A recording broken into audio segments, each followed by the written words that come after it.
Оросын алдар зураач Илья Ефимович Репин 1844 оны 7 дугаар сарын 24-нд Чугуев хотод цэргийн албан хаагч Ефим Васильевич Репиний гэрт төржээ. Тэрээр 13 наснаасаа өөрийн төрлөх хотдоо зураач Бунаковын дэргэд уран зурагт суралцсан бөгөөд 1863 онд Санкт-Петербургийн зургийн академид орж суралцсан байна. Зургийн сургуульд байхдаа Крамскийтэй танилцж түүнд шав оржээ. Зургийн сургуульдаа маш сайн суралцж 1869 онд Ёва түүний нөхөд зургаараа алтан медалаар шагнуулж байсан юм а. Ижил мөрнөөр 1870 онд аялахдаа олон судалбар, тадалбар зураг зурсан байна. Хожим тэр зургуудаас агуу их Владимир Александрович зориулсан 1870 онд ижил мөрний барлгууд зураг зурж дуусгаж байсан нь түүхэн тэмдэглэгдэжээ. Репин 1872 онд Иарын охин дахин төрсөн зургаараа дахин алтан медаль хүртэж Итали, Францад суралцах ирэхээр шагнуулсан юм. Шагналынхаа байнд Франц орж Парист байхдаа Парисын кафе Садко хэмээх зургуудаа зуржээ.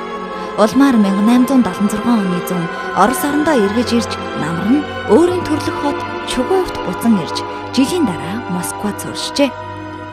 Орон зургийн мэрэгчлэнүүдийн хувьд төдийгүй сонирхогчдын хувьд Репиний хамгийн алдартай зураг нь Запорожчууд. Энэхүү алдартай зургаа тэрээр 1878 оноос зурж эхэлсэн бөгөөд 10 гаруй жил зурж 1891 онд дуусгажээ. Запорожчууд зургаа 3 хувилбараар зурсны эхний хувилбарыг нь өөрийн найз түүхч Дмитрий Яворницкийд бэлгэлжээ. Харин 2 дахь хувилбар нь Санкт-Петербургийн Русский музейд хадгалагдаж байгаа бөгөөд 3 дахь хувилбар нь Харьковын уран зургийн музейд байдаг юм. Репин 1872 онд Санкт-Петербург хот руу нүүн иржээ. Энд догшин Иван ба түүний хүү Иван, София Алексеевна сүмд зургуудаа зурсан юм.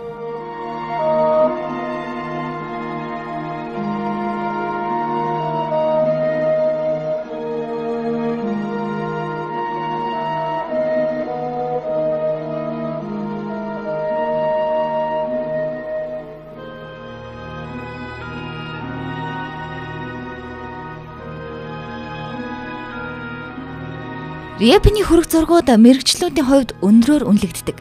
Тэрээр 1887 онд Дуэль, Попришин, Ференц Лист, Михаил Глинка нарын хүрэг, Третьяков, Крамский, Тургенев, Гаршин нарын олон хүрэг зуржээ. Уран зураг цуглуулах сонирхолтой нэгэн худалдаачин Оросын нийслэлд амьдарч байжээ. Тэрээр цуглуулсан бүтээлүүдээр хаяа үзэсгэлэн гаргадаг байж. Хожим 1853 онд энэ үзэсгэлэнгээ байнгын ажиллагаатай галерей болгон ажиллуулсан нь Идүгэгийн Москва хотод буй Третьяковын нэрэмжит уран зургийн галерей юм. Репин энэ галерейг үндэслэн байгуулсан алдарт цуглуулагч Павел Михайлович Третьяковын хөргийг өөрийн уран бүтээлдээ мөнхлөн үлдээсэн байна. Түүний цонго бүтээл нь хувьсгалын сэдвтэй бүтээлүүд байдаг. Репин нийгмийн шударгасны төлөө тэмцэгчдийн зам байдал, дүрийг бүтээлдээ илэрхийлэхдээ маш гарангуй байсан юм. Репин 1893 онд Петербургийн уран зургийн академийн гишүүн, 1894-өөс 1907 онд академийн профессор багш, 1898-аас 1899 онд академийн ректор хийж байжээ. Репинд 1901 онд төр засгаас нэгэн захиалга иржээ. Энэ нь 35 м2 бүхий томоохон зургийн захиалга байлаа. Төрийн хүндэтгэлийн хурлын танхим 1901 оны 5 дугаар сарын 7 гэх нэртэй энэ нүсэр зургийг бүтээх нь Кустодиев, Куликов нар оролцсон гэдэг. 2 жилийн турш зурсан энэ зурагт Репин 80 гаруй хүний дүр төрх, 50 гаруй судалбар, тадалбар зураг зурсан байна. Идүгэгийн Санкт-Петербургийн зургийн академиг Репиний нэрэмжит гэлээ. Репин зургандаа анхаарлаа хандуулж хит их ачаалттай ажилласны улмаас бие нүвдэж баруун гар нь мдээгүй болжээ. Гэсэн ч тэрээр зураг зурх хүслээ дарж чадсангүй. Улмаар зүүн гараараа зурж сурчээ. 1899 онд Наталья Нордмантай гэрлэж эхнэрээ даган Финляндийн Куакалла тосгон руу нүүжээ. Тэнд Репин амьдралынхаа сүүлийн 13 жилийг өнгөрүүлсэн юм.